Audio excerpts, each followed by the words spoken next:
राधे राधे आप सभी भक्तों को। सभी भक्त ठाकुर जी को कई नाम से पुकारते हैं, जैसे कन्हैया, लल्ला, माधव, मुरलीधर, पर ज्यादातर भक्त इनको लड्डू गोपाल के नाम से ही बुलाते हैं।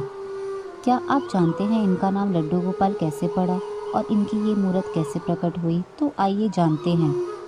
कहा जाता है कि बहुत समय पहले श्री कृष्ण के परम भक्त थे जिनका नाम कुंभनदास था, और उनका एक पुत्र था जिनका नाम रघुनंदन था। कुंभनदास जी के पास मुरली बजाते हुए ठाकुर जी की प्रतिमा थी।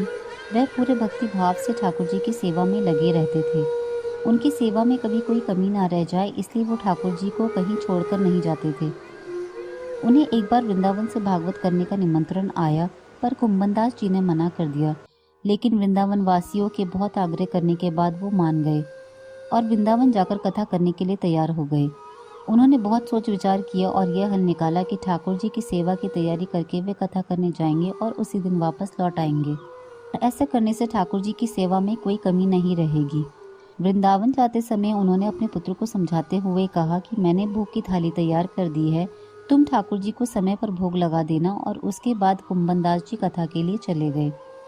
रघुनंदन ने भोजन की थाली ठाकुर जी के सामने रखी और बड़े भाव से ठाकुर जी से कहा, ठाकुर जी आओ, भोग लगाओ। रघुनंदन के बाल मन में यह विचार था कि ठाकुर जी आकर अपने हाथों से भोजन करेंगे, जैसे हम सब करते हैं।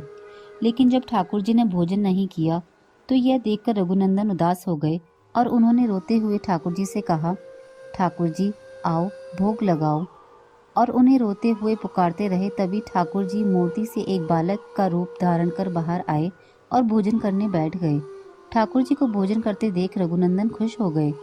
जब कुंभनदास जी रात को भागवत कथा से लौटे तो उन्होंने अपने पुत्र रघुनंदन से पूछा, तुमने ठाकुर जी को भोग लगा दिया था और उनसे प्रसाद मांगा? इस पर रघुनंदन बोले कि ठाकुर जी ने सारा भोजन खा लिया है। कुंभनदास जी ने सोचा कि रघुनंदन को भूख लगी होगी तो भोजन स्वयं ही खा लिया होगा। इसके बाद हर रोज ऐसा ही होने लगा। कुंभनदास जी भोजन की थाली लगाकर जाते और रघुनंदन ठाकुर जी से भोजन के लिए आग्रह करते और ठाकुर जी वहां आकर भोजन कर लेते। और जब कुंभनदास जी रघुनंदन से प्रसाद मांगते तो रघुनंदन यही कहते कि ठाकुर जी ने सारा भोजन खा लिया है। एक दिन कुंभनदास जी को शक हुआ कि उनका पुत्र उनसे झूठ बोलने लगा है, और ये देखने के लिए एक दिन कुंभनदास जी ने लड्डू बनाकर थाली में परोस दिए और रघुनंदन से ठाकुर जी को भोग लगाने के लिए कहा। उस दिन वह कहीं नहीं गए और छुपकर देखने लगे कि उनका पुत्र क्या करता है। रघुनंदन ने रोज की तरह ही ठाकुर जी को पुकारा और कहा, ठाकुर जी आओ, भोग लगाओ। तभी ठाकुर जी बालक के रूप में प्रकट होकर लड्डू खाने लगे। यह देखकर कुंभनदास जी दौड़ते हुए आए और ठाकुर जी के चरणों में गिर गए। उस समय ठाकुर जी के एक हाथ में लड्डू और दूसरे हाथ में लड्डू मुख में जाने को ही था कि वे जड़ हो गए। तभी से ठाकुर जी के इस स्वरूप की पूजा की जाने लगी और इनका नाम लड्डू गोपाल पड़ गया।